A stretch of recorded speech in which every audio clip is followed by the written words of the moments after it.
kids and family and animals are trapped. No way out, no supplies, and the only way in or out is accessible by helicopter. Lake Lure fire chief or assistant chief maybe, and he shut down the whole operation. No flight restriction when I went in. It went in place 20 or 30 minutes after the confrontation.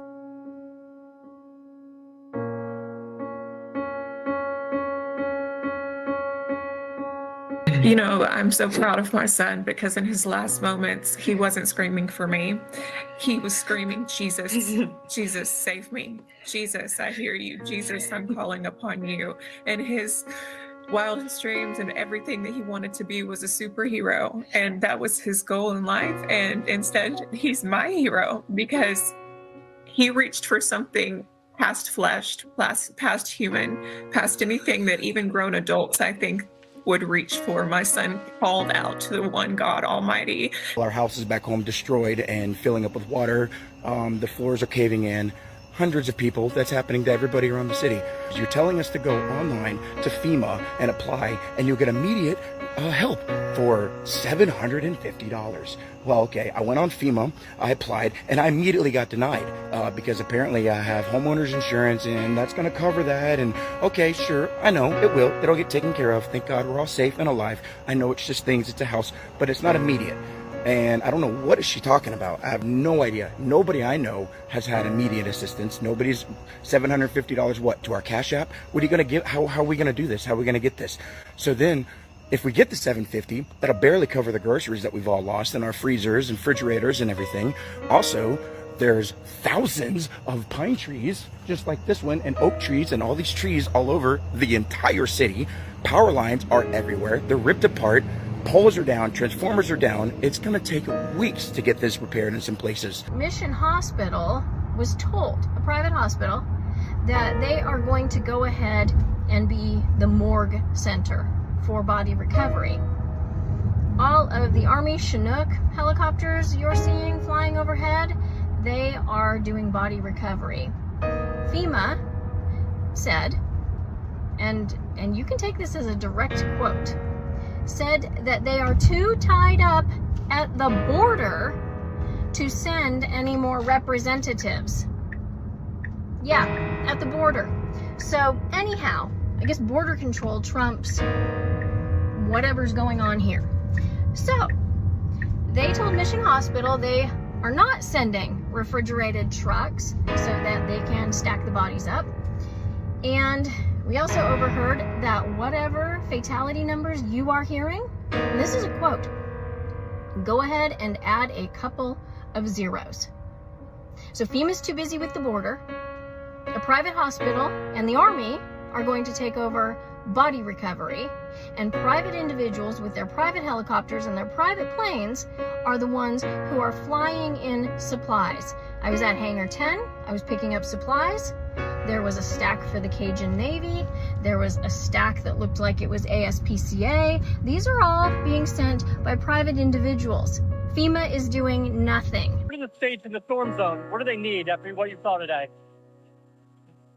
Oh, in the storm zone? Yes, sir. I don't know what storm you're talking about. They're getting everything they need. They're very happy across the board. We are meeting the immediate needs with the money that we have. We are expecting another hurricane hitting. We do not have the funds. FEMA does not have the funds to make it through the season. This all comes as the Biden-Harris administration spent over $1 billion from a FEMA program on services for migrants. Well, I've been going all over South Carolina like most people. I hadn't slept much. But look what's going on in Israel. Our friends in Israel are surrounded by people that want to kill them. We have to help our friends to keep the war over there from coming here.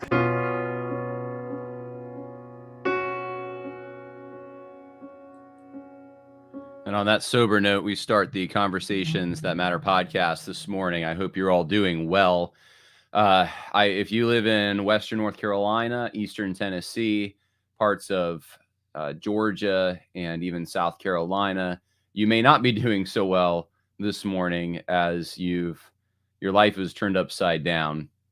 Now, about a week ago, almost a week ago, and the help doesn't seem to be coming. And so, I could have included a lot more in that montage that I made this morning because I've been watching and reading a lot about this. But I will let you know about one thing that I didn't put in there. This is a headline on New York Post.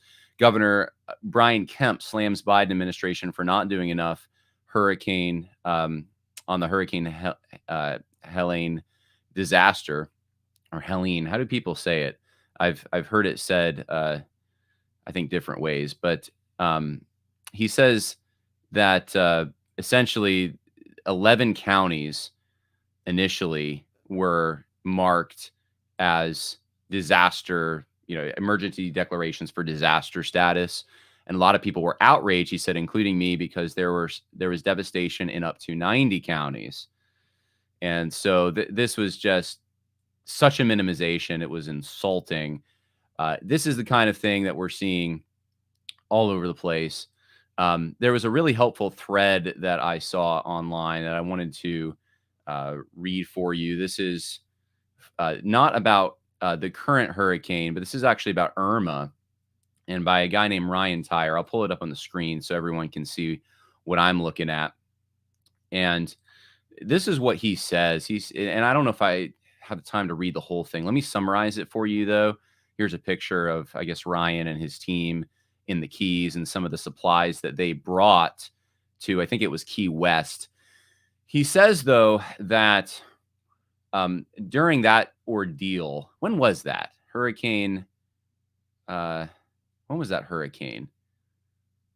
Irma. It was a few years ago, I think, right? I'm going to look that up real quick just so I know exactly what I'm talking about on this. 2017. Wow, time flies so fast. I thought that was a few years ago. It was more than a few. So I guess I'm just getting older. But Ryan Tyre talks about that. And he says that if anyone's ever been out to the Florida Keys, you know that there's a series of bridges before you get to Key West that you have to cross over on each key.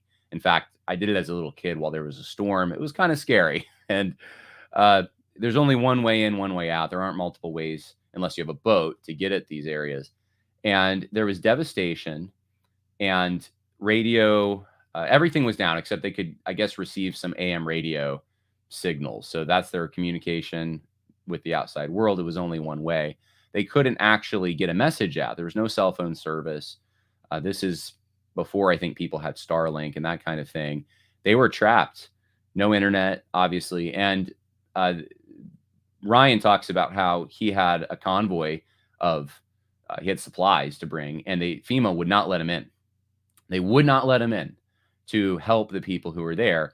And they weren't doing anything themselves in this particular situation. And the people on the Keys thought they had been forgotten about. No one was paying attention to them. News, if they listen to their AM radio, the news is talking about other things, not talking about them. And they just thought they were forgotten about. FEMA had set up in a local building some kind of an emergency response center, but they weren't actually doing anything. And so Ryan basically says, look, this is what happened. We got on boats, we went around the blockade, and we got supplies in there. But the problem, at least what he thinks is going on, the problem, he says, is that the federal government has contracts with various organizations, companies that supply them with resources for these events, and they're approved. And if you come in with food and resources that are not approved, that are not part of these contracts, someone's losing money. These companies that have made deals with the federal government are losing money. And that's the reason that he was not allowed to bring these supplies in. And so he learned that lesson back then. And he says it's been this way. He doesn't even know for how long, but he said that's the way it is. It's this way even now. Many people are complaining online that they have supplies. They're trying to get past checkpoints. Fortunately, in Appalachia, there's many areas that you can get around, at least if you have, I guess, a four-wheeler or a mule. Some guy was taking a pack of mules up with supplies. There's many areas that you can get around some of these, I guess, checkpoints. I don't know what you want to call them, but there's people complaining online that they have resources and they just want to get them to people, whether it's by helicopter whether it's by car, they were trying to off-road, and they're being stopped. And even reports out there that, and I don't know enough to confirm, but they're saying that they're dropping off supplies at centers for collecting resources, and they're being confiscated by the federal government. And of course, people wonder, why would that be? Well, this would be a potential explanation for it. If the federal government has contracts with various companies, someone's losing money if your resources you've donated are going there and not their resources. Now, I don't know to what extent this is all, because private citizens, according to that one video I just played you, are, it seems like, able to get some resources in there. So I don't know exactly how all these rules work in detail, but, and I don't even know if the federal employees know, to be quite honest with you. It seems very complicated. It seems like a mess is what it seems like. But this is a tragedy of biblical proportions. These places have been wiped off the map, essentially, and they're not getting the resources that our illegal migrants are getting. I've been all over the country this past year, and everywhere I go, I hear the same thing, even in heartland areas, that migrants are coming here in large numbers. They're brought here by the Biden administration, and they are given all kinds of resources. Credit cards that are filled up every month with, something like $2,700, depending on the area they're in. It might be adjusted, but somewhere around $2,000 or $3,000, housing taken care of. And these people are given the opportunity potentially to have $750 if they qualify. And how many of them actually qualify? It's insane. We've spent billions of dollars on Ukraine, on Israel. There are National Guardsmen in North Carolina who can't even go help their own families because they're being staged to go to Israel. We've given so much money to migrants who are coming here, and our own people in the United States, our own citizens, are left high and dry.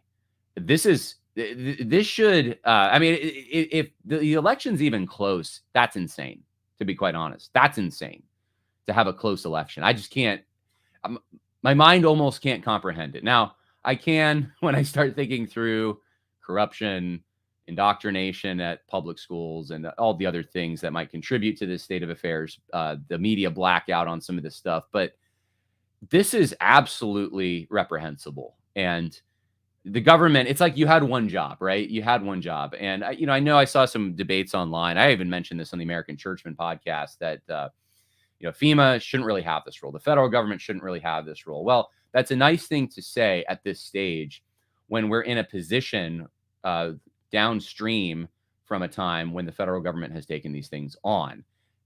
Not only is that just assumed, we pay them. They take our money for this kind of disaster relief, and they spend it on migrants, illegal migrants. That's what we find out they're spending this stuff on, the money that they take from us. I understand the sentiment. I understand the libertarian sentiment or the small government sentiment. I have the same one. I think if I could roll back the clock and say, let's get back to a time when FEMA didn't take care of these things, state governments had more resources for these things, but state governments are in the habit of not having to plan for these kinds of things because FEMA is supposed to take care of it. And they're not doing their basic job. And so that's the state of affairs we're in. You could talk constitutionalism all day long. We're downstream from some of those battles, and we're in a position where it's assumed and taken for granted that the government takes our money to take care of these things. And they're clearly showing a favoritism for the aliens and the people in foreign countries who don't even live here than they are for their own citizens. It's insane. It's insane. I don't know what else to say, but I spread the word. I made that montage. I made the two montages this week of the disaster and the lack of response. And I did that so you can share those things around. Maybe share it on your personal Facebook page. Share it with your friend who's voting for Kamala Harris and doesn't know about this. They need to know that this kind of thing is going on. So, it's insane. And I see the people coming in. Hurricane victims get $750 and FEMA workers get $500 a day. Wow. According to Tim Miller. Drew Smith, when nations come under judgment of God in the Bible, foreigners invade, women come to leadership, natural disasters. Why are we surprised? Kiana Shaw says, I joined a meeting, so got to go. But if you qualify, are you kidding me? Yeah, I thought too. I thought they all just got $750. I didn't realize there's this qualification process that will probably root out many of the people applying. It's traitorous, Jonathan Benton said. It seems that way. It really does. The Dems don't want to help because they don't want them to be able to vote. It's rather simple, yet hard to believe because it's so evil and corrupt. That's what my dad said. That's the first thing my dad said when I was talking to him about this. He goes, those areas of Western North Carolina, the swing state of Georgia, they're not going to be able to vote. The Democrats now have those states because they're swing states. And I said, no, I think it'll backfire. I think it'll do the opposite. Like the lack of response, people will see and they'll vote for Trump. I don't know anymore. I don't know anymore. I wonder. And the more they drag their feet, the less availability there is to vote. And we don't even know the death toll. I mean, it's got to be in the thousands at this point. And the reports are just, I don't even know if there's an official report that's not being released because what is FEMA at? Like yesterday, I think it was like, oh, it's climbs over 200 or something. And I'm just thinking like I'm getting so many different numbers on this, but people who are making videos that say they're on the ground are saying, no, it's much more. And in some areas, people are traumatized. These are emergency workers are traumatized by what they're seeing. Bodies in trees, babies who are dead. It is absolutely insane. All right. Well, what about land grabs? I've seen a lot of talk about that. I don't know. I don't know what's going on there. There's certainly a lot of people with opinions about that there's some mineral resources in Western North Carolina, and the government is going to use this to take some of those areas. So could be. I wouldn't put it past them at this point. I don't think they like you at all in the government. And I think they're willing to line their own pockets and do whatever they need to do to keep their own power. And you are not even a second thought. You are hardly a thought. All right.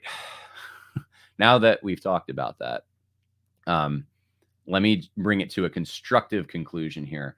If you want to give resources, this is my recommendation. I actually gave some money earlier this week to someone who is just a guy who's got an off-road vehicle, who knows where to go and is buying food and keeps making runs up there. I found him on Twitter. I know personally some other guys. I know my brother said this weekend he's going to go up there and try to help in any way he can. Those are the guys I would recommend you giving money to. I'm looking for personal connections with churches. I'm sure there are some. I don't know of any offhand yet. I know Striving for Eternity Ministry says if you give to their disaster relief effort, 100% goes to the victims here. I think Samaritan's Purse of all the larger organizations would be the one that I probably trust the most. So if you don't know of anyone in your personal life that you can give to, that's who I would recommend giving money to, because I don't think the government's going to do much. At least they're not going to do what we would expect in a timely manner. And people need food and they need water and they need it now. So please find out where you can give some money and resources and from those going up there. You know, thank God in some ways, I will say this, thank God it's Appalachia and not, I think of what happened in New Orleans. What a mess. And part of the mess was also because of New Orleans. And I have family down there in Mississippi, and I know people in Texas who had the people from New Orleans come to their area, and there was all kinds of problems. I'm not going to go into detail about all of it. Thank God, though, at least in Appalachia, there is more of a spirit of self-sufficiency and helping one another out. This is why it's so tragic when the government says you can't help, because these are the kind of people, that's what they do. So hopefully there's enough red-blooded Americans down there who are going to go up into the mountains and help those who can't help themselves. I'm thinking of elderly people, thinking of people with children that they just can't sustain themselves. I can't even imagine if my family was in this situation.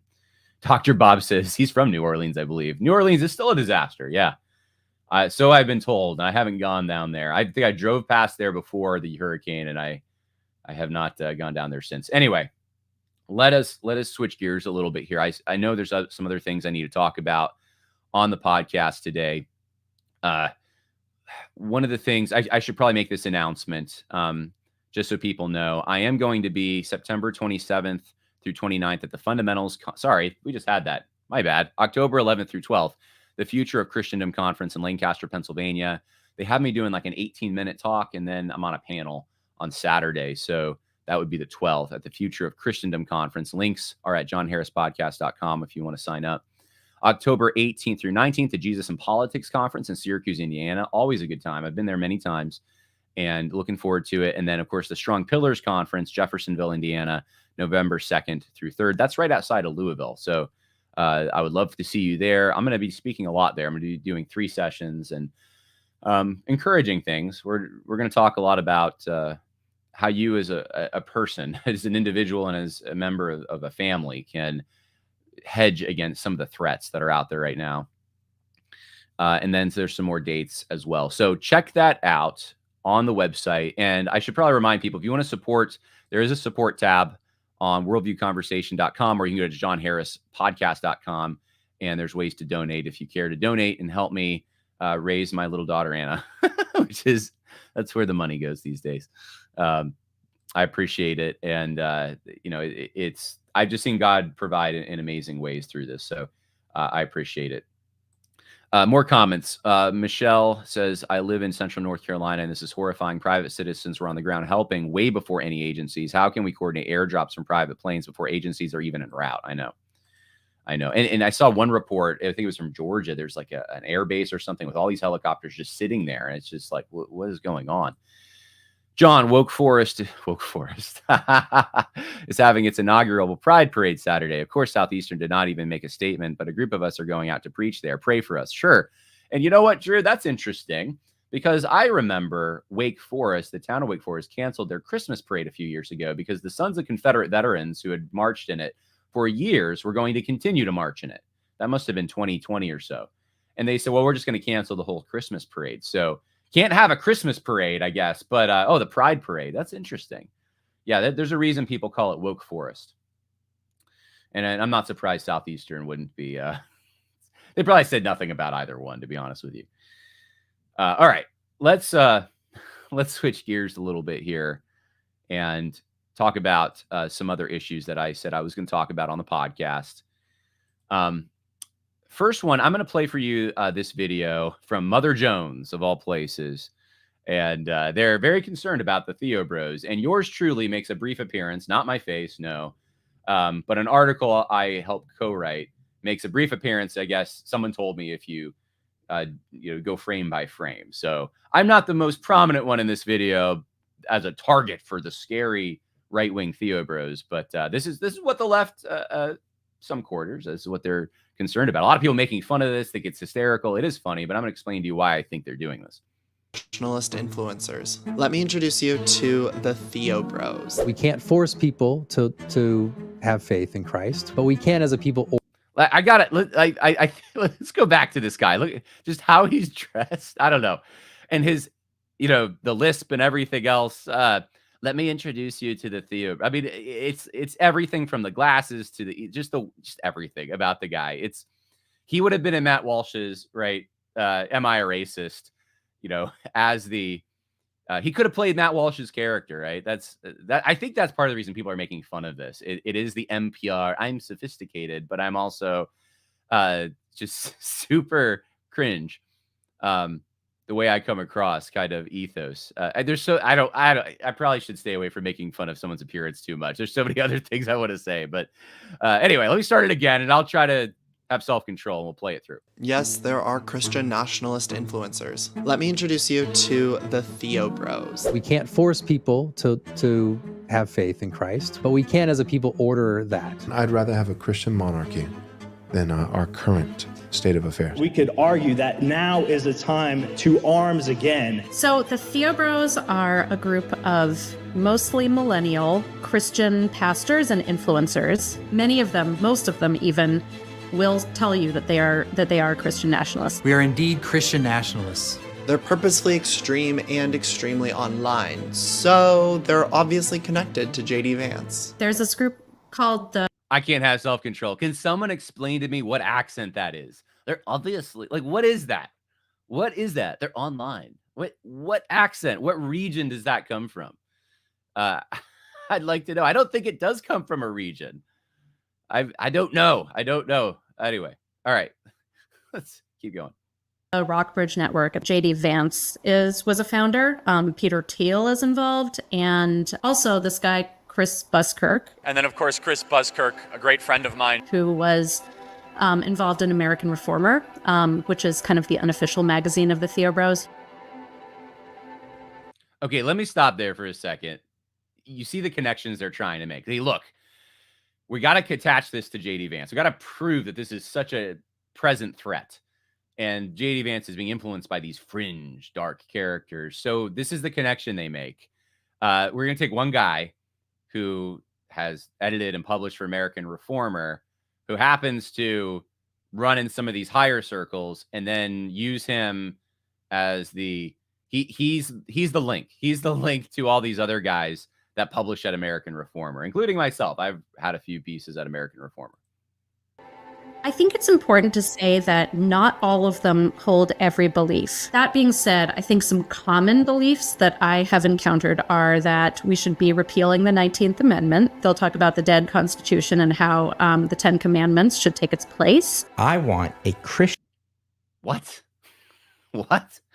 The dead Constitution and the 10 Commandments should take its place. I know some of these guys. I follow their work. I've not heard that once, and I don't think they have a source for that. Christian nation. More than the 19th Amendment thing too, by the way. That's like Joel Webbon's thing that he bangs a lot, hammers a lot. I don't see that broadly. I see there's other guys who will agree with him, but I wouldn't even say that. I don't even know. Like, if this is about American Reformer and people who publish American Reformer, is there even an article on American Reformer saying that? I don't think so. A republic. I think all 10 commandments should be legislated and enforced. Some of them talk about prison reform, and by prison reform they mean public flogging instead of prison. Some of them talk about but they mean so one guy in an Anon account says this. I'm just trying to say, like, their links are so, like, in any academic setting, this would be insulting. This would be, well, it used to be. This would be like, you don't get a pat on the head for good work, or at least you shouldn't. This would be like, okay, like you're the guy with all the strings in the back room trying to make all these connections. You found a tweet, and now you're going to impose this tweet, make a hasty generalization. So it obviously not an honest hit piece at all. And unfortunately for them, it's hysterical. And anyone who reads American Reformer knows this is hysterical. Executing heretics. Involved in that is also execution of gay people. But it's not just online. I can't even mimic it. It's not just online. Some people are weighing in. They're saying it's the gay region. It's the gay accent. I don't know what it is. I don't know. Where did this guy come from?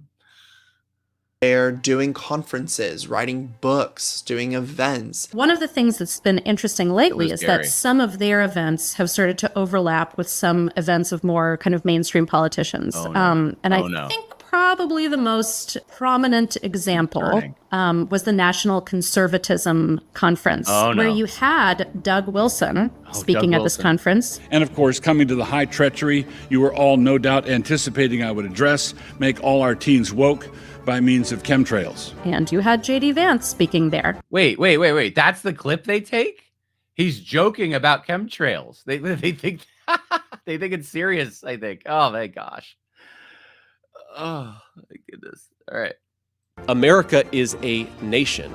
It is a group of people with a common history and a common future. Now, if Theobros are kind of the millennial posters of the Christian nationalist movement, Doug Wilson is sort of like the boomer who passed the torch. He has sort of built his own little Christian fiefdom in Moscow, Idaho. He has this church. He has, helped to start a school, like a K through 12 school there. He has a college there, New St. Andrews College, that he's helped to found as well. Now, it's this community in Idaho that he's built that It's Idaho, not Idaho. Theobros see as sort of a blueprint for what a Christian America could and should look like. Creating a legal framework in which people could create intentional communities where they could build something new would be a good idea to allow people to experiment. Just like Doug Wilson, so too do many of the other Theobros want to do this in various places in the United States. But he's Oh my goodness. They want to do conferences and publish materials and preach sermons in other places in America. Can you believe it? Can you believe it? also built this other type of blueprint for Christian nationalist influencing. He was telling me about how he has his kids helping him produce these very slick videos. The left is the cancer and Trump is the chemo. He's taking some of these ideas, he's really making them for a broader audience and for a younger audience. Now at this point, you might ask, where are all the women? If you asked some of these guys where the women were, they would say they're at home, like taking care of the kids. Godly women want to feed their men. Godly women are designed to make the sandwiches. When women were granted the right to vote, we were so muddled we thought we were giving the franchise to women when we were in fact taking it away from families. And just for the record, yeah, I think the 19th Amendment should be repealed. I think that because, well, first and foremost, because I'm a Christian. If we had a Christian nation and women could vote, then within 50 years, we would no longer have a Christian nation. They don't think that women should be in leadership roles. They don't think that women should be out there voicing their opinions. As we are. So this is the main issue they're going to camp on. This is the really scary thing, is they're patriarchal. That's pretty much that's the threat. Already know Vance holds very particular views on gender. If you bought into an idea Whoa, how did we jump to Vance? How did we just jump to Vance? Vance is Catholic. His wife is Hindu, from what I've read. He is a recent convert, I think, to Catholicism. I'm sure he is not. He's not reading any of these guys. I'm telling you right now. He's not reading. I'm not going to say he never saw an article about any of these guys. I'd actually be surprised if he did, to be quite honest. I don't think he's reading American Reformer. He probably doesn't even know who Doug Wilson is. But this is the force behind JD Vance. that it's liberating to leave an 8-week-old baby to go work 90 hours a week at Goldman Sachs, you've been had. You have women who think that truly the liberationist path is to spend 90 hours a week working in a cubicle at McKinsey instead of starting a family and having children. To me, what it is sort of a value system to replace the fact that they're all fundamentally atheist or agnostic. The people who are most deranged and most psychotic are people who don't have kids. It's clear that they see JD Vance. They would make a better case with their video if they tried to draw a connection between Josh Abatoy and JD Vance and said they're the same person. That would be a more direct line. And the sort of conspiracy, they look similar. Maybe they're this. Have you seen them in the same room? They can't even get a picture of them together. So they must be the same person. That would probably be more scholarly. As someone who will help further their vision of a country that puts Christianity above all else. I think these guys saw one of their collaborators in the White House. It would be proof to them that all of the effort... One of their collaborators. JD Vance is one of their collaborators now. that they have made, all of the time and money that has been invested, that it was all paying off. There's so much more to this story, including connections to Project 2025, more about the web of JD Vance and Theobros that I can't even dream of touching on in a video like this. So go read Kira Butler's full piece at MotherJones.com. We left all the actual connections for the piece because the video, we can't show you the connections. We have to show you these very, very thin, very dubious, really pathetic attempts at connecting. So it's funny. People are making fun of it. I'm probably not even the best at making fun of it. Some people are really making fun of it online. I just think it's hysterical. But I think there's something serious going on here. There's a reason MotherJones did this. And someone asked who MotherJones. They're just a very left-wing political outlet. But this is what I said on X about this. I said, this might seem amusing to some, but it actually serves two strategic purposes for those on the left. Validation of media roles is first. It provides a platform for lesser-known reporters, giving them a sense of purpose. They position themselves as uncovering crucial insights that the leftist audience would otherwise miss. So it gives them a job, right? There's a lot of leftist reporters out there and journalists, so forth. You got to make sure that you carve out a niche. You got to justify your existence, right? This helps them do that. And it's, of course, it's kind of ridiculous. It's hysterical, but it helps them, showing like, hey, no one else saw this. Look, I saw it. I'm digging into it. And then the other thing is the amplification of allegedly fringe elements. This is the real reason. By spotlighting individuals who are not widely recognized in mainstream media, the left can depict these figures as more significant than they are. This tragic tactic not only boosts the visibility of these individuals, but also frames the right as holding more extreme views, thereby influencing public perception. So that's, I think, what's going on here. They're taking figures that are scary to the left, especially, but, scary to moderates. They think they are, at least. And, showing the quotes that are the most out of step with the mainstream liberal of today. And then trying to connect that to, and that's JD Vance. That's the Republican Party. That's the mainstream. Be scared, because if JD Vance gets elected, it's basically Joel Webben getting elected, right? That's what they're trying to do. So the right doesn't do this as much. The right, I mean, I'm not saying the right doesn't. I've definitely seen stretches out there where guys will try to connect someone to a Marxist, but usually you don't actually have to stretch it. Usually, hey, you could just say they went through the public school system and the college system, and that's enough. Like they definitely rub shoulders with Marxists if they went there. But yeah, like, we can stretch things. Everyone can stretch things, but this is the left's bread and butter. This is what they do.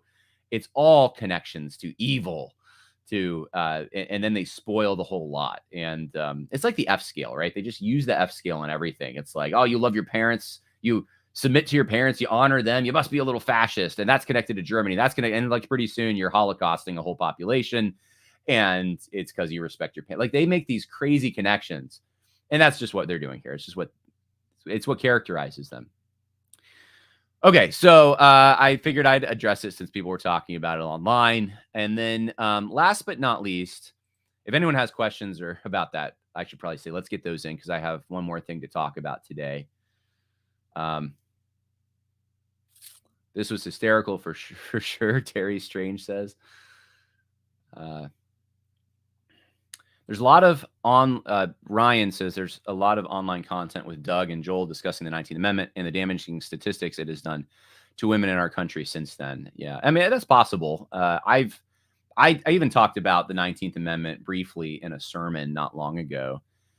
I just don't think it characterizes the movement. They're trying to come up with, like, the fundamental things that characterize the movement. And by the movement, it's just, people who publish at American Reformer, basically. I don't even know. Has Joel even published with American Reformer, though? I mean, this is somewhat elastic. So it's the guys who are Christians who are right wing, who are younger. I guess that's the rubric. And I wouldn't say that characterizes them. If you ask most of those guys, most of those influencers, would they say that the 19th Amendment was a mistake? Maybe. That's possible. But it doesn't color. It's not like the thing that they're so hyped up about. Maybe with the exception of Joel. Joel talks about that quite a bit, from what I understand. So I'm just saying, like, you're trying to come up with something that characterizes the whole movement and bind it together with some glue that attaches everyone to each other on a common vision. That's really not it. But anyway, at least not at this point.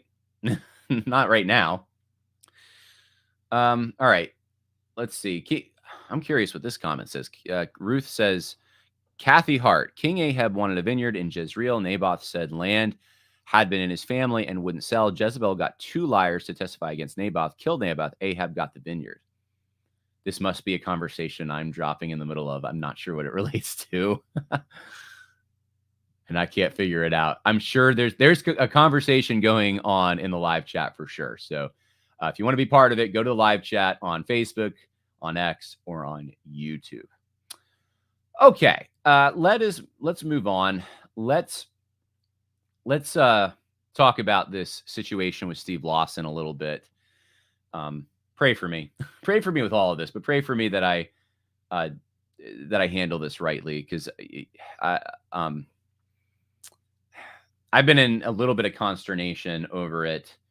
Especially, I think I mentioned on the last podcast, even Friday night, I received some news and it really bothered me. And anyway, I worked through it and everything, but it was related to this, and I just need wisdom, right? And I want the words that I say to be edifying. And there is a lot of very strong opinions, I'll put it that way, out there, and a lot of people who seem to think they have a lot to lose with their institutions or churches on this matter.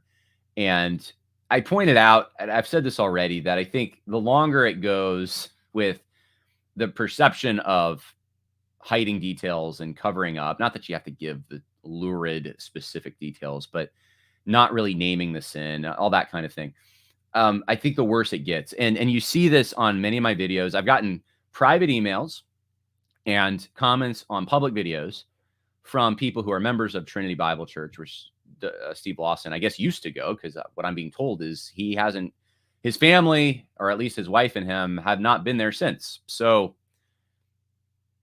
does he go there? I'm going to leave that out there. I don't know. But the thing is, people who contact me and who leave comments and stuff don't seem to know either. And they're coming to me to try to get details on, and that it's just crazy. That shouldn't be. That shouldn't be.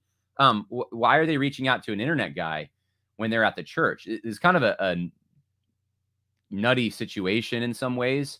Is that the right word? Crazy, nutty. It's odd. I'll put it that way. Let's go with odd. It's an odd situation. We'll put it that way. This was what was said from the pulpit at Trinity Bible Church last Sunday. It's a waiting with eager expectation to find out, Lord, I don't know what you're doing and what you're up to, but I know you're doing something, and I'm going to do all I need to do right now, but I'm going to wait because I'm going to let you guide me through these difficulties. So why does David need patience? David's just like us. He has a natural inclination to want to have answers quick. I don't want to wait. You'd have to imagine David was dying for the Lord to answer his questions. And how did this happen, Lord? How long is it going to be before it's over? When are you going to clear this up for me? I need it now, and if you just tell me now, I'd feel so much better and I could just go on. Let me stop and say this. This struck a chord with me, given the experience over the last 2 weeks. There's no one in here that has more questions than me. And I'd love to have all those answered, just a few. The Lord doesn't want to answer them right now. And I gained valuable insight from David. He's exercising patience, especially when these troubles escalate, because he came to understand better than most of us. It's going to be at God's timing before he gets the answers. And that's instructive, that we need to surrender our plans and our times to God's plan and trust him in his timing.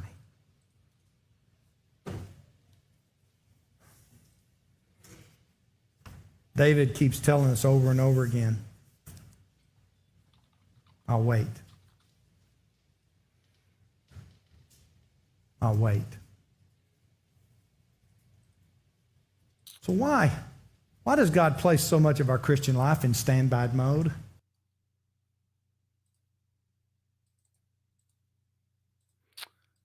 Okay. According to Grace to You's website, this is all public. See if I can pull it up. The board, so Kent Stainback, that's who you just heard, elder at Trinity Bible Church. He is also, I guess, a board member with Grace to You. I'm not sure if he has other positions in other parachurches, but he was giving the message. That's what he said, according to Protestia. And then there was also an article that was dropped. Let me see if I can pull that up for you, and we'll go over that. I'll talk about the video, but also talk about the article. It's called All the King's Men, and this is by Clint Archer. And Clint Archer, let's see. So he had, I don't think he's at Trinity at all. I don't see his name on their leadership list on the website. But anyway, we'll read through it. So what does it say about Clint Archer? Clint, I guess he was in now serves as pastor of Christ Fellowship in Mobile, Alabama. So this, I don't know if this is super relevant, since this isn't coming from the church, but this is, I think Cripplegate is a blog that is a bunch of, it's really TMS guys, right? Master Seminary guys started. And so they weighed in on this, and I saw a few people sharing this on social media. So I figure I'll talk about it as well. Here is, let's see, here's the article for you, so you can read along, or you can at least see it if you want to read along while I go over it. All the King's Men. In Mobile, Alabama, Steve Lawson is a legend. When he was ousted from a large church in 2003 for Calvinism, 400 people left with him. That group met in a warehouse and called Lawson their pastor. Christ Fellowship Baptist Church was born 16 years later. I found myself in the front pew of that church listening to him preach at his installation service. And many of our members, he says, were saved or introduced to the doctrines of grace by Steve Lawson. So he was instrumental by God, is really the point he's making. He says, it's been a week now. I've sat quiet and listened to Job's companions theorizing on YouTube and Facebook. So this is where I think people like me would be probably included, like in this, we're like Job's companions. Now, I could tell you 100% that it's been the opposite with the people who are actually directly affected by this, who have reached out. Like they're so grateful that someone's saying something about it, because they feel like it was just memory hold erased, nothing to see here. But this gentleman is saying it's Job's companions that are theorizing. By the way, what I've said I'm not theorizing on. If I'm going to theorize, I tell you I'm theorizing. But when I've talked about this, it really hasn't been theorizing. It's been what I know to be true. Anyway, there is one reoccurring issue with these online opinions, which this is also an online opinion. I just would point out that I would like to address. Their critique of official statements. I get why there is a craving for more information. Most of us are bewildered believers, desperate to make sense of something that apparently defies reasonable explanation. More specifics would certainly help with that. Others are mere gossip mongers. Cough, Julie, cough. Salivating for prurient details to use as clickbait or to satisfy their morbid curiosity. They feel entitled to more information. I want to stop there and just mention something here. If that's true, if it's true that there's people out there that are, let's say someone who really wants to put this out there as in the mainstream as much as possible, and they want a Me Too type of narrative to go along with it. That look, this church, this ministry, this industry, it's patriarchal. This woman's a victim. Maybe they can. What if they even get this woman, to come on the record eventually and say, I was a victim. This is what I was told. It was a cult. Just those people are out there that want to do damage. I think it's helpful to agree at this point that, yeah, those people are out there. I think that's going to influence how we react. And I don't think it's going to be necessarily what this gentleman thinks it should be, but that those people are out there. Let's just note that. They feel entitled to more information, frustrated that they aren't insiders. Still others who badly want to believe the best are just clinging to some hope that all of this is some kind of misunderstanding or overreaction that might allow an exoneration of a hero. Yeah, and I've seen that too. Even after everything that's been revealed, there's some people still clinging to that. My church office shares a wall with, this is not, all right. So he's got a attachment to One Passion Ministries, Steve Lawson. Okay, so now he uses analogy. When Humpty Dumpty had a great fall, all the king's horses and all the king's men were commissioned to pick up the pieces. Before we judge the success or failure of their efforts to put things back together again, the difficulty of this task needs to be factored in. The king's men didn't push anyone off the wall. They're the ones assessing the mess. Let's step back and let them work. This is why more difference this is way more different. Trying to read this. Hold on. There is way more difference. There we go. Between a quarterback and an armchair quarterback than just an armchair. The men dealing with this are not just on the field, dealing with real people they know personally. They also possess training, experience. Okay, got it. Overnight, they were summoned to thread a needle, walking a tightrope in the eye of a hurricane. I'm sorry. Especially with what's going on in North Carolina with an actual hurricane. I can't take that analogy seriously. Let's Let's pretend that wasn't there. It's not that drastic, guys. All the while, like Atlas, bearing the weight of bearing the weight of the evangelical world on their backs. So we're trying to get sympathy for the elders, I guess, at Trinity. I'm sorry, guys. My sympathy, I can't, just all the people who have reached out to me who know Steve personally, who have said basically, oh, look, yeah, he had a train of churches behind him and ministries that things didn't go well. And here's another story about his anger and his outburst. I'm not surprised. I could see this happening. And I'm like getting all these, and I'm like, I'm sorry. I understand it's a tough position, but I don't have the compassion I do for parachurch leaders or leaders in the church who didn't catch this, who didn't see this. I understand sometimes you're blindsided, but if there were clues out there, if this guy was not as accountable as he should have been, and I've already talked about this on previous podcasts, my compassion is way more towards the people in the pews and the people who are so affected by this ministry. That's where my compassion is primarily. I'm not saying I don't have any compassion for leaders who are in this position and feel unequipped or whatever, but that's when I think of Humpty Dumpty analogy, I'm thinking of them. They're the Humpty Dumpties. They were pushed over the wall by Steve Lawson and what he did. And it's almost like I'm in us. It's not just me. It's like we are in a different paradigm than some of the people who are thinking about this. And I think for those who have seen, who feel betrayed by everything, who have felt like every institution's let them down, regardless of where, in the mountains of North Carolina, you're waiting for FEMA to come, and you feel like, has everyone forgotten? Everyone lets me down. I think that the confidence in leadership is at an all-time low, and for good reason. And this doesn't help it. But it's the posture here is have compassion on those people, on the leaders, and trust them. Trust the experts, really. Like, trust the experts. They've been trained.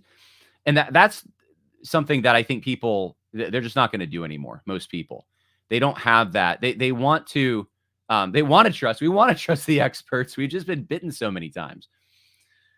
He goes on, I don't know. This is really the main point. I don't want to do the wall of words thing where it's just repeating. He thought it was surreal that Allie Beth Stuckey was weighing in and trying to parse words. Well, yeah, because the statement that the elders made was so ambiguous and open to interpretation. Of course, people are going to be parsing where they don't know what it's like in 1 Corinthians, the unclear sound. How will people know what you're saying? That's what that was. So, yeah. Let's see. The Facebook fact checker should surely recognize that, like with vomiting, stuff comes out in waves. The imagery here is just so drastic. Yes. Yeah, sure. Some things will come out in waves. You have developing stories, but you don't just try to, when you have a developing story, it's usually better not to just conceal the whole thing. There's no requirement. Here's the thing. Why would you have to know every fact in intimate detail before you come out with some basic things? You were able to make decisions, right? You were able to cancel this, erase his existence, really. You're able to have some stiff penalties. His existence is gone. It's gone from G3. It's gone from Master Seminary. It's gone from the church. It's just gone. And we were able to coordinate, get that all together. We assessed that this problem was of this magnitude, right? But hey, we don't know the actual facts, and we can't really judge because things come out in waves, and we got to really wait to make an assessment. You've already made an assessment. We saw the public flogging, but we don't know the reason, right? That's how a lot of people think about it. I don't know if I want to read more of this. It's basically more of the same. So, all right. That's kind of the tenure of that article. And then there was this article from Protestia that came out. And in this article, additional details are becoming known concerning the adultery, naming a sin. That's an actual sin in Scripture. And recent disqualification of former Trinity Bible Church pastor Steve Lawson, according to inside sources speaking to Protestia on the condition of anonymity. And I don't mind admitting this. I've talked to, well, let me wait. The fixture is in conservative Reformed evangelicalism, was living a double life in the heart of a Reformed community. The young woman Lawson developed an inappropriate relationship with is an alumnus of the Master's University. However, the two did not meet because of Lawson's role as head of the doctoral ministry program at TMS, but due to her attendance at the church that housed the seminary where Lawson taught. Lawson served on the board of TMU, but this appears unrelated to his relationship with the woman who had attended Grace Community Church as a child with her family, moved away, and returning to the area to attend college at TMU. According to witness close to the situation, the woman's family was close to Lawson and supportive of his ministry. Lawson accepted the lead preacher position at Trinity Bible Church in Dallas around the same time the young woman graduated from TMU, and Lawson's time away from the home teaching expository preaching at TMS provided both the proximity to the young woman and the distance from the family needed to engage in what amounted to not just an affair, but a secret second life that reportedly saw him paying for travel for the young woman to rendezvous with him during ministerial trips. I have seen people publicly post about this, but obviously there hasn't been an outlet of Protestia stature that has gone with it yet, but this is the first time. While Trinity Bible Church and various ministries Lawson was involved with have been relatively silent on the particular circumstances, what appeared to be his immediate firing from ministry and his materials swift removal from the internet is likely the end of a months-long investigative process, as the inside sources report that illicit nature of the relationship between Lawson and the young woman was suspected as early as March. Reports have publicly circulated of whistleblower reporting their concerns with Lawson's interaction with the young woman, only to face retaliation from authorities at both Grace Community Church and the Master's University, but Protestia has yet to confirm the validity of such claims. Any evidence that affiliated ministries or staff at Grace Community Church knew about Lawson's double life has yet to materialize. Yet Grace to You Director Phil Johnson said that she currently lives nowhere close to any of the ministries. That's pretty much it. All right. So what do there's a few things. We're going to have to get into some Bible study on this too. And I'll be willing to take questions. I'm not going to guarantee I'm going to answer all of them. I've had to think long and hard about what to say, what not to say. I will say this. The information Protestia has available to them that they're basing this article on, I have also had available to me for a few days. And since last week, I was at a men's retreat though. And there was other things going on, and it's not just me. I have found out that much of the information that they're reporting on and more that gives more specifics seems to be almost common knowledge behind the scenes. It's not public, but it's leaking out there in various ways. And so this is what I want to say about Protestia here, because I'm going to defend them a bit for coming out with this. You remember what we just read in that article on the Cripplegate. There are people with nefarious intentions, right? There are people who want to go out there and they're going to pin this all on John MacArthur. There's people that's the white whale, right? That's what they want to take down. And they want to take down his theology with it. They're going to want to take down patriarchy. They're going to want to prove that this is the result of some kind of, hyper-biblical fundamentalist position on women. And so this young, innocent woman was she was helpless almost. She was a victim in this case and a victim of the patriarchy. Those kinds of people exist. Can we agree they exist? Can we agree they're out there? Can we agree if they wanted to, they could try to make this sound this way? If that's true, and if you know what I know and what Protestia knows, and you know that this stuff is like wildfire right now, going behind the scenes, people are finding out about this all over the place. Who do you want to hear this story from? Do you want to be shocked immediately by all these details coming out, including perhaps who the woman is? Although I don't think a Me Too representative would want to out the victim unless the victim wants to come out and say, quote unquote victim, that they were, that they were a victim. But, do you want all of the evidence, all the screenshots and emails and texts and all the things that some of which I've seen with, which sometimes people send me them and it's like the name's blotted out. I'm like, I can't do anything with this. I can't verify some of that stuff. Right. But if that's all going around, if that's all swirling out there, as the article at Cripplegate admits, hey, there's a lot of people that there's even speculations. Sure, there's speculations. Some things we can verify, some things are speculation. Got it. But this stuff is all swirling around out there. Who do you want putting it out there, that information? Do you want it weaponized and used against biblical theology and John MacArthur? Or do you want this to come from sources who can actually tell the truth from the lies? and admit, and the way Protestia framed this is it was an adulterous relationship. This is a woman, guys. This is a woman.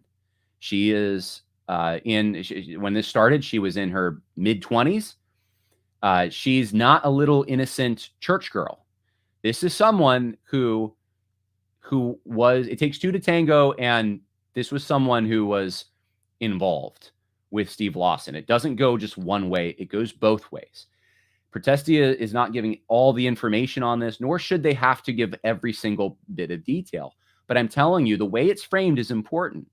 And I think that you need to know that this isn't just I'm not saying there isn't any element of when you have like victimhood, because when you have someone who's so well respected, this hierarchy is inevitable. When you have someone who's so well respected, and let's say, you're going to Masters University, you're at the church, you're in a family that has connections, and that's where you are, then sure, this guy's going to be really important, and sure, you're going to have a deep respect for him.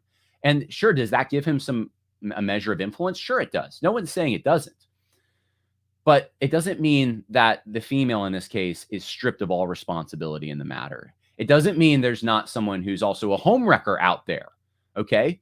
Don't think of this just in terms of helpless victim. And that's what some people are doing. And so I think that's why Protestia had to put something out there like this, because they saw what was potentially coming.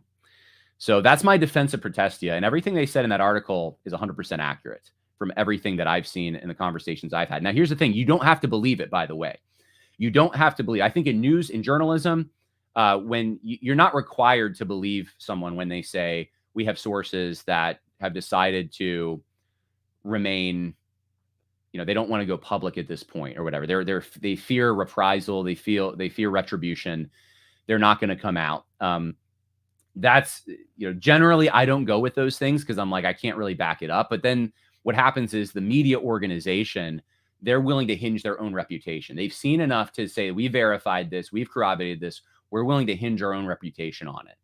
This can get you in trouble if you haven't actually done the work of corroboration, right? But if you're a reputable source and you've done the work of corroboration and you say this needs to come out there, it doesn't defy, or it doesn't abrogate journalistic standards necessarily. Now, yeah, absolutely. We've seen this abused. We've seen CNN and other organizations do this where we have an insider source that Trump blah, blah, blah. And, and it's speculation, or it comes out later, it wasn't true. And that just makes the credibility of the news organization go down. So I get it. I get people's frustration with that. I get the people who say, well, we can't verify it.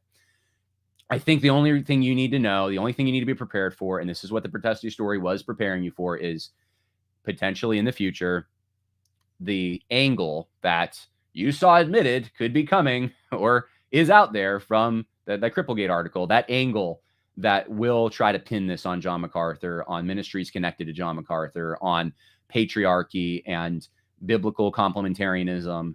That's what you can expect to see. And as long as you're aware of that details may come out and it may be connected to that, you'll be more prepared for it when it does come. And you'll at least be able to say, okay, someone else said something, tried to warn about this. It's not a shock. This is, and it doesn't necessarily relate to that. This is someone who it's framed as this is adulterous. So that's my defense of Protestia. We'll get into some scripture here in a moment in 1 Timothy 5 because I want to do that. But so I'll get into some questions and we'll go from there. Love your work. Been following for years. Off topic. So when you can, thoughts on Neil Shenvi and Pat Sawyer's new CRT Burke. RTS did an interview with him. I appreciate the $4.99 Palpatine's dermatologist. That's a great, that's a really great avatar there. I haven't read it. I've seen, I've seen little clips from it, and I've read the introduction, I think, and I didn't see it as that worth it, to be honest with you. I saw it as a third way, just from the introduction, and I know enough about Neil to know that he's his critiques of CRT, I think, are fairly inaccurate or inadequate, I should say. And there's more. I could say more, but it doesn't really matter because I don't. So the thing is, Neil is the kind of guy he recently did a what organization was it now? I'm trying to remember. It was a major organization in Christianity. It was a board meeting they had him at, and he was trying to like talk about CRT to board members. Man, I wish I could remember the name of it, and I can't. Anyway, he's the kind of person that some of these mainstream companies will bring in to do mainstream Christian, that is, companies will bring in. I don't see him as someone who he's not going to have a popular level appeal with people who are in the pews who have really been ravaged by this stuff. And there's a number of reasons for it. Probably one of the major ones, you can go look at his back and forths with Megan Basham about her book Shepherds for Sale and his defense of J.D. Greear, which I thought was fairly pathetic. And it's just, there's no trust there. When the very people trafficking in CRT adjacent ideas are being defended by him, and it's hard to take him seriously as he's the big critic of it. But he's the kind of guy that I'd expect to be a critic if he was like, people will say controlled opposition. I don't know if I want to use that term, but like he's like the big Eva friendly critic of CRT, right? That's how I see him. So I don't know, more could be said, I guess, but I don't know if he's worth it. Like, I don't think he has the influence. Maybe in some organizations, people will bring him in, but I just don't see him having the popular influence at this point. And it's an issue that still exists. In some ways, it's worse because the DEI is drilling down deep. But I think it's not hot like it was, and the narratives have somewhat settled. And so, and that's when I published. That's when Vodi Bakum published. I think it's like too late, right? It's too little, too late.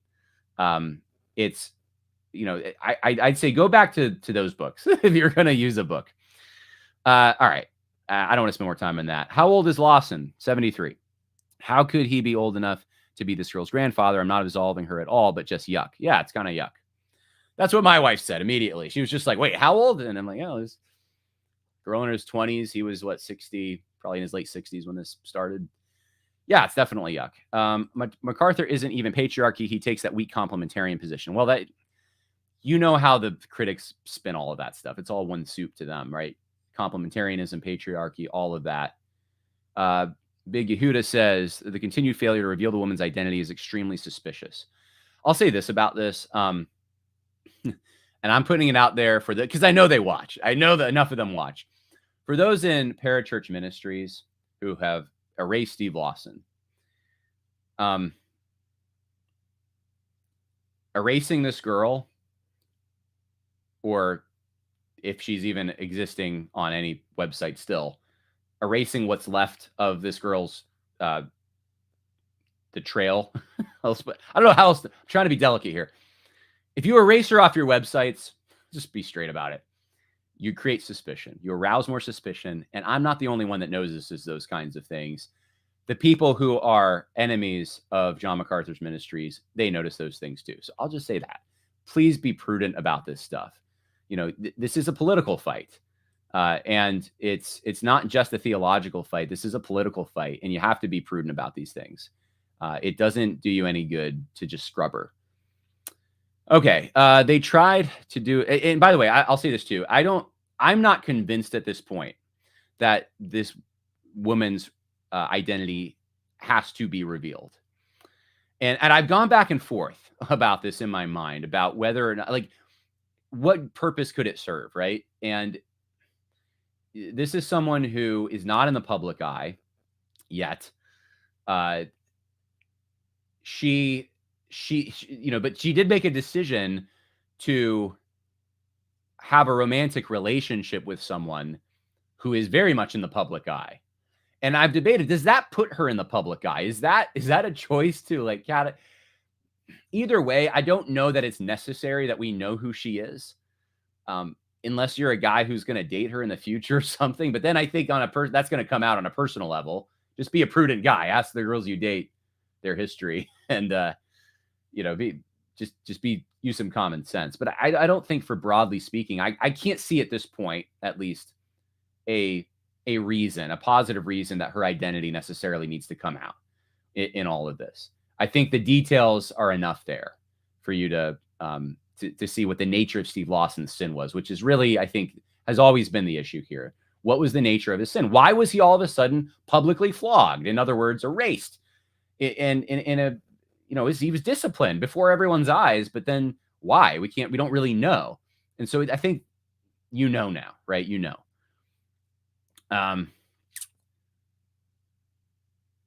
Let's see. What else? Other questions. Does she not belong to a church? At this point, I don't know. I don't know. She did. She was, according to the article, she was at Grace Community Church. And she attended the Masters University. So right now, I'm not aware. I don't know. Other questions, and can you share thoughts on Lawson's silence? Well, I'm not going to speculate. I have my own suspicions. I'm not going to share those. So I'll just say, I think it's bad. It's, if anyone owes an explanation, it's really Lawson that owes an explanation to the people that he's influenced so much in ministry, especially his church. I think that's the biggest thing that's weird to me is like, if the elders were saying, we're going to treat this privately, Lawson's still at our church, we're going through a disciplinary process and a restoration process. Okay, so Lawson's still there. He's still under their guidance. He's attending his wife. You're going to see his wife. You're going to see, the church body is available to use their gifts to comfort and to, rebuke if that's necessary, but to comfort and to help the wife, especially. And then, and I got multiple people from the church reaching out and publicly saying things online that we haven't seen her. We haven't seen him. We don't have we were told we should not contact her, these kinds of things. And that's the kind of thing that I'm like, man, like it's, that's not good.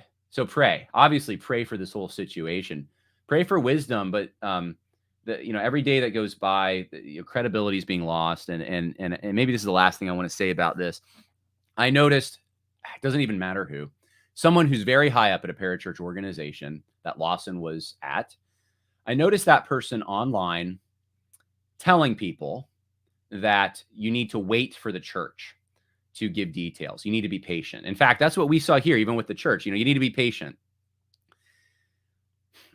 At the time this person was saying it last week, I had confirmation that the plan of the church was to not further say anything publicly about the details, at least at that time. And the plan for those parachurch organizations, including the one this individual was part of, was to just reroute everyone back to the church. What that means and why I'm telling you this as people who potentially are in that church and who are people who are influenced by Steve Lawson quite a bit, I'm telling you this to just say, don't necessarily expect. Maybe plans can change, right? But don't expect that plan will change. Don't expect that the church is going to publicly come out with more details. Okay. I know people are telling you patience, but my understanding is that is the plan is not, and it's been 2 weeks, right? And the punishment's already been out there. That should be obvious. I probably shouldn't have to say that's the plan they're going with, but don't expect. So the patience thing, like patience for what? That's what's coming out. What are we waiting for? What are we being patient for? Right. I think you've gotten the details you're going to get. And if more details come out, they're probably not going to be surprising to you at this point. Maybe they're going to come from an unfriendly source, but you'll be ready for it at this point because there are outlets like Protestia and like Phil Johnson last week, who I commend for coming forward with more details and saying what was being communicated very widely in private and saying it publicly. So you are not in the dark anymore. I think what I would, as someone who, if I were influenced by Steve Lawson and saw this public flogging without an explanation, you've got the details that I would expect and that I would want myself to have. Okay, I got it. There was a romantic relationship. I don't have to know all the intimate facts about it, but it was sinful. It was romantic at the very least. It was with a girl that could have been his granddaughter. That girl did attend Grace Community Church, did go to Masters University. This was carried on for the course of years. There was suspicions allegedly back in March about this, but there's also people who have come out and said they weren't entirely surprised because of his track record with churches and outbursts of anger he'd have. And most importantly, perhaps the fact that he didn't travel with his wife and didn't talk much about his wife and these kinds of things. So that's it. I think that's it. That's what those are the relevant facts. He's a sinful man that needs to repent. Pray for his repentance. And we can move on at this point, knowing that there's a biblical category for this. Adultery would be that category. I noticed that some are saying online, like, well, it's not really adultery because, they both claim that there wasn't technical fornication going on. Okay, I can't confirm or deny that, but whether let's just say best case scenario, it wasn't physical, which is, I know a lot of you have a hard time believing that. For years, how do you carry this on and nothing's physical? Let's just try to, let's just assume that this was just romantic and there was some very romantic exchanges between them over the course of years. That's still a violation of your marriage covenant with your wife. You're giving something to another female that belongs to your wife, and you are expressing the intent to go in having a relationship that leads to that kind of thing. You're on the path towards that kind of thing. So that's what I would say about that. And I've said my piece. So that's it. I might get fired. I might take some firing for this. But harm is done. Can he be restored? Yes. But will he be able to lead a church again? Doubtful, and elders would be wise not to trust it for a long time. Yeah, we've talked about that on the podcast. Tom Rush came on and talked about it. Okay, I'm trying to think, was there anything else I wanted to share with you before ending the podcast today? She needs to be disciplined as well, Kim Murphy says. Yeah, I mean, it's just, yeah, if she's going to a church, that needs to be taken care of. It's the last opportunity to, oh, yes, we're going to talk about 1 Timothy 5. This is the most important thing. How could I forget? Okay, so I defended Protestia. I said, look, what they shared is 100% accurate, and I could see why they were doing it. They're helping, honestly, they're helping these institutions by doing this, because they are coming out and they're taking the wind out of the sails of someone who would be enemies of these institutions and want to blame patriarchy and that kind of thing, right? So someone came out and said, basically, look, and I've seen a few people saying this. 1 Timothy 5 says you can't bring an accusation against an elder. I'll read the section, the relevant section. 1 Timothy 5, the elders, verse 17, if you want to follow along with me, I'm reading the NASB. Verse 17, NASB 1995, 1 Timothy 5. The elders who rule well are to be considered worthy of double honor, especially those who work hard at preaching and teaching. And that was Steve Lawson, right? For the scripture says, you shall not muzzle the ox while he is threshing, and the laborer is worthy of his wages. Do not receive an accusation, verse 19, against an elder, except on the basis of 2 or 3 witnesses. Those who continue in sin rebuke in the presence of all, so that the rest also will be fearful of sinning. Now, that verse 20 doesn't often get quoted. Let me read that one to you again. Those who continue in sin rebuke in the presence of all, so that the rest also will be fearful of sinning. I solemnly charge you in the presence of God and of Christ Jesus and his angels to maintain these principles without bias, doing nothing in a spirit of partiality. Well, that's important too.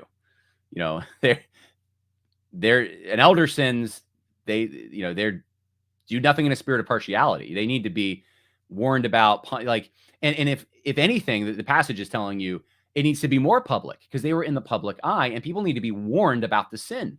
They have been an example to the flock. They have been a template for what to do, how to be spiritual, how to be spiritually mature. That we do the spiritual disciplines. We're the ones that you should respect, right? And if one of those people falls, then it train wrecks other people's faiths. And they look at that, and I talked about some of this. They're discouraged, but they're also looking at, well, if that's what a godly man does, I guess I don't feel so bad about my sin. I guess I can go do this too. And that's why it says, hey, look, rebuke them in the presence of all, so that the rest will also be fearful of sinning. What's the focus there? The people who have followed this person as an example. You need to care for them. And I see so many people out there caring for Steve Lawson, caring for the ministries, caring for the elders of the church. What about the people that he was an example to? That's why I do what I do. That's why I talk about it on the podcast. That's the only reason, because he wasn't ever an example to me. I didn't listen to him. I didn't care for him. There were things I saw about him I didn't like years ago. That doesn't mean I'm better than you for recognizing that there was something off. I didn't expect this, but it's not for me. It's for you, because I see how many people are heartbroken and tempted to sin and all the rest because of this incident. And they're not being addressed, not broadly. I don't see it. And so look, it's a lie to say that someone you could be at the pinnacle of godliness and you just, one day you catch yourself. And no, this is little by little, this kind of thing happens. And you can make progress in your sanctification. It's possible. Don't get blackpilled on this. So the one people are harping on here, though, because the context doesn't really support it, but the verse they're harping on is 19. Do not receive an accusation against an elder on the basis of 2 or 3 witnesses. Now, let me take you through the interpretation I see out there that I think is bonkers. This is the bonkers interpretation. You got to have 2 or 3 people before you can ever say anything of an elder. You can't talk about the specifics of this relationship. You got to have 2 or 3. Now, I'm satisfied that there's 2 or 3. You don't have to all believe that. People don't want to come forward publicly. That's fine. But I've talked to people, so okay, I'm satisfied by that. But let's just say that the interpretation is that you have to have 2 or 3 before you can ever accuse an elder of anything, or at least you can ever even bring up the possibility that an elder may have sinned. Okay, got it. If that's the case, what has to happen before an accusation? Well, there has to be some kind of coordination, right? You have to have 2 or 3 people that coordinate with one another. Say, hey, did you see this person do this? Yeah, I did. I also saw them do it. Let's coordinate together, and then let's go bring this accusation together. Now, if that were to happen, if there was this coordination going on, then what would that be called by the same people who say you can't bring an accusation? I'm just telling you, for a lot of these guys, I'm pretty sure it would be called gossip, slander.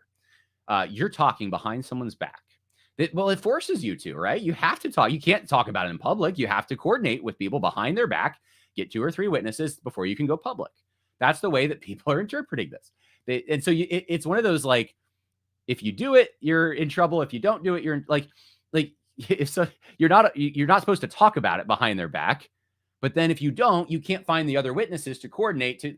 So that's I'd like to suggest to you that's not the interpretation of this passage at all. Let me read for you from John Calvin on verse 19. Against an elder received not an accusation, after having commanded that salary should be paid to pastors. He likewise instructs Timothy not to allow them to be assailed by calumnies or loaded with an accusation, but what is supported by sufficient proof. But it may be thought strange that he represents as peculiar to elders a law which is common to all. I'll let you say that again, a law which is common to all. God lays down authority, this law as applicable to all cases, that they shall be decided by the mouth of 2 or 3 witnesses. Deuteronomy 17, Matthew 18, 16. This is the church discipline process that everyone goes through. It starts off with one person. It then 2 or 3 witnesses, then before the church, right? That's how this works. It's the church discipline process, the process everyone goes through. That's what it's talking about here. Why then does the apostle protect elders alone by this privilege, as if this were peculiar to them, that their innocence shall be defended against false accusations? Well, he says, I reply, this is as a necessary remedy against the malice of men. For none are more liable to slanders and calumnies than godly teachers. Not only does it arise from the difficulty of their office, that sometimes they either sink under it or stagger or halt or blunder, in consequence of which wicked men seize many occasions for finding fault with them. But there is additional vexation, that although they perform their duty correctly so as to commit any error, not to commit any error, they never escape 1,000 censures. And this is the craftiness of Satan to draw away the hearts of men from ministers, that instruction may gradually fall into contempt. All right. Let's just say that this standard that is brought up in 1 Timothy chapter 5 is an application of the standard that is for all people in a church discipline scenario. Now, if the church discipline scenario fails, if this is where things get dicey, right? If you have a church discipline scenario where there isn't, they haven't gone before. So in the church discipline, you get to that stage, right? You go before the whole church, and then you have the punishment, essentially. And the whole church is supposed to be aware of the sin so that they can then go confront this person if they see them. And that's how it's always worked at my church, right? You see them in the store or whatever, you can confront them, or you go talk to them and you say, we want to see you restored to fellowship, right? That's the purpose of church discipline, is restoration. That part of the problem here is it's being treated like, hush, hush. The elders they're doing their thing. Nothing to see here. We're doing our thing. And let's just extend this out publicly to all the ministries this guy was part of to erase him. So you're all seeing the punishment, but it's like this is what people are saying to me from the church. Like, you feel deprived of actually participating in that third step of being able to comfort, whatever you need to provide, to chasten, you're not part of the process. Like, you're kept out of it, which isn't the church discipline process. Things get dicey when they break down. And also when you have accountability that goes beyond the local church, it gets dicey. This is someone with an international pulpit, so to speak. And so I talked about this in a previous video already, that you have to take those things into account. You can't be ecclesiocentric about these things, which I see the role of the elder has been greatly inflated, I think, by some people, to just be like, the elders have a holy huddle where they just, they have this information they're all privy to, and they keep you in the dark. But even in a church discipline scenario, and that's like not the purpose of the church discipline scenario, is to restore the individual. So they've confirmed and it's now been confirmed by more than 2 or 3 that these are the issues with Steve Lawson. And it's time to take the warning, as the passage says, not to follow him in sin. That's why there should be a public element here. And also at the same time, if you know him, try to restore him by confronting him, comforting his family if that needs to be there. That's the whole purpose. Do we see a breakdown of this process? It sure seems like it. It sure seems like it. And that's why people are having a really hard time. But I reject the interpretation of this, that it's like, you can never say anything about an elder unless you get your buddies together. And then it's like, okay, I'll get my buddies together. And now now you're going to say I'm gossiping. Okay, got it. Like, that's how this works. So no, the interpretation is you bring them through the same church discipline process you bring everyone through. That's the 2 or 3 witnesses. That's how it's confirmed. Okay. Last chance for questions, and then we're done.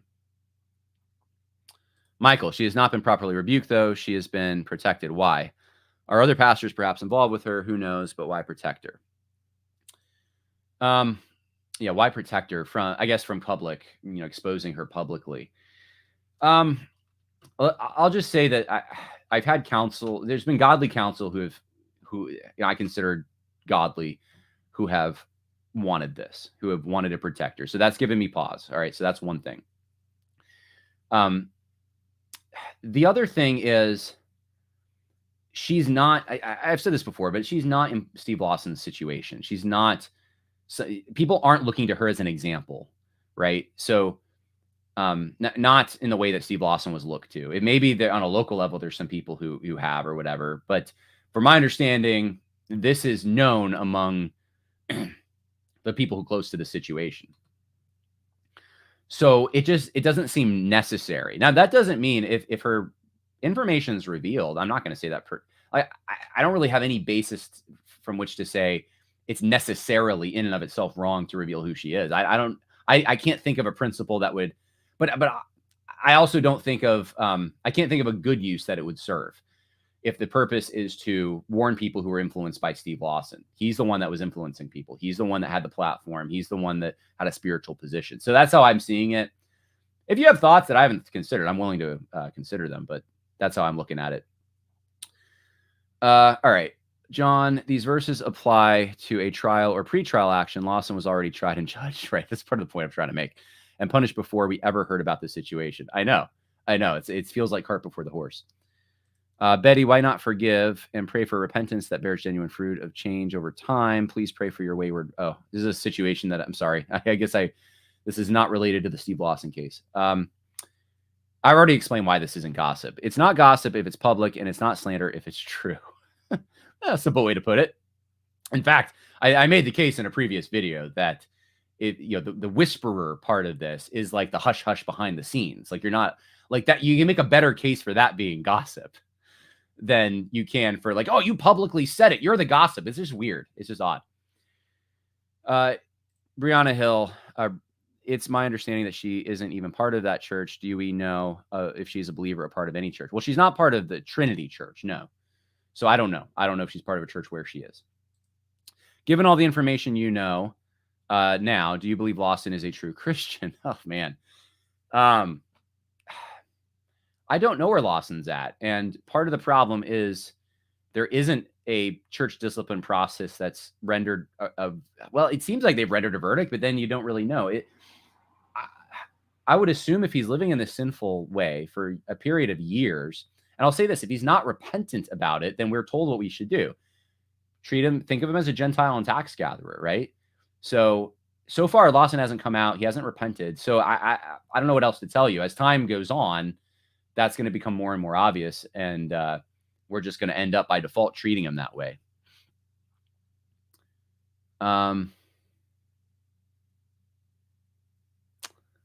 Why do you have to be in the know to understand that this discipline is even happening? These ministries depend on donations and need transparency. Well, I'm thinking of the idea of letters of recommendation or introduction from 1 Corinthians 16:3 and 2 Corinthians 3:2. 2 Corinthians 3:2 says, you yourselves are our letter written in our hearts, known and read by everyone. I'm not sure if I understand the point. I'm sorry, Charles. I think it's probably a good point you're making. That, perhaps, I don't know. Sorry, I'm not going to comment. I don't know if I understand it. Any comments about Ray Ortlund endorsing Kamala Harris? Yeah, he did do that. I saw that. And then he erased it and was like, I'm being misrepresented. Yeah, okay.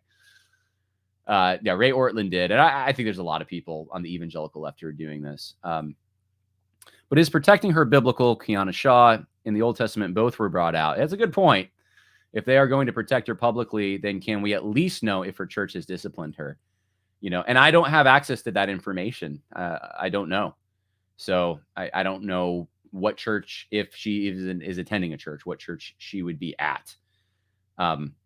So you make a good point. That's a strong point, Kiana. I'm not going to lie. It's something I got to chew on a little bit more. I think you make, I don't know what else to say. This has been, I think this has been handled in a very sloppy fashion. And I know people are gonna be mad at me for that. That's just, I'm calling it as I see it. And so it's made this more difficult to navigate. But if you're in pastoral ministry, then I'd say at the very least, the church would, here's the thing. So that is a civil case. That is a civil case you're talking about there, but I don't know why it wouldn't transfer to a church situation. It makes it harder when she's not at that church, but yeah, there does need to be accountability. You would think at least, and maybe this has happened, the elders, call up the church she's at, if she's at one, and say, look, this is what's going on.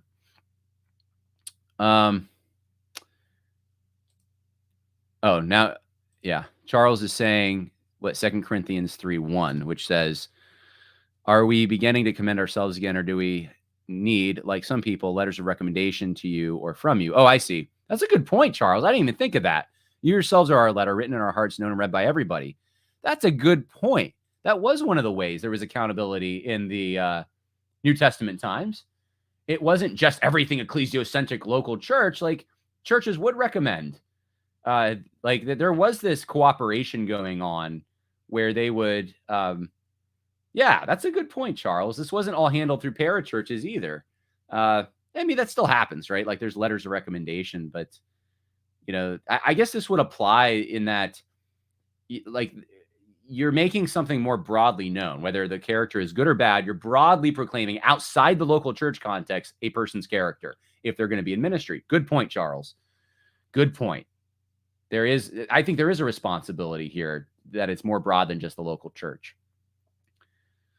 Okay, why not publicly state the fact that this footwork is being done? I don't know what you mean. I think I've stated everything that I've given my opinion. I don't know what else to say. Yeah, footwork is being done. There you go. Vlad says this is another good reason why women shouldn't go to seminary. I don't think that she was actually at seminary. She went to Master's University, but she wasn't in Master's Seminary. I shudder to think that Lawson's mistress is getting ready to come out and claim abuse. Both Steve and other women sinned against God, their church, and families. Well, now you get it. You get why Protestia would come out with an article like that, and with the possibility that could happen. I think they're doing a great service to these parachurches, to be honest with you, when they did that. Mature Christians, you'd think, wouldn't be so easily tempted, sadly. That's the other thing. I don't buy that Steve Lawson was a mature Christian. I just don't buy it. Sorry. I don't. I think that there was, for years, he's being platformed at all these conferences, and he's engaged in this. Sorry. Not going to say this guy's a mature Christian at all. All right, I'll take one more comment and then we got to go. It seems like they are setting it up to have her be able to do that. Yeah, I think so. I think they're setting it up for that. Yeah.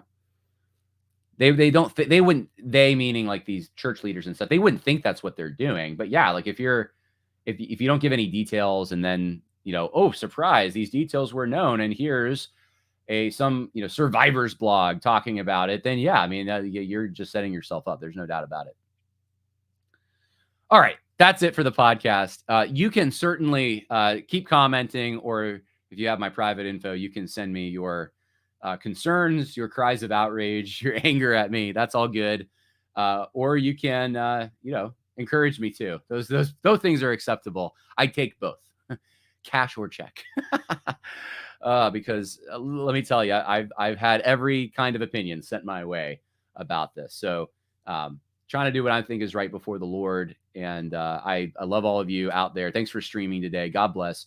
I'm going to go now with my wife and my little baby and see the fall foliage. So pray that we have a safe time. By the way, I should have led with this, but yesterday I was riding my bicycle and I got a phone call. I took a stop, and across the street, there were these two guys. They came outside. They shot a gun, not in my direction, but they shot a gun. And then they started coming towards me and shouting at me. I got out of there. Weird stuff. You happen.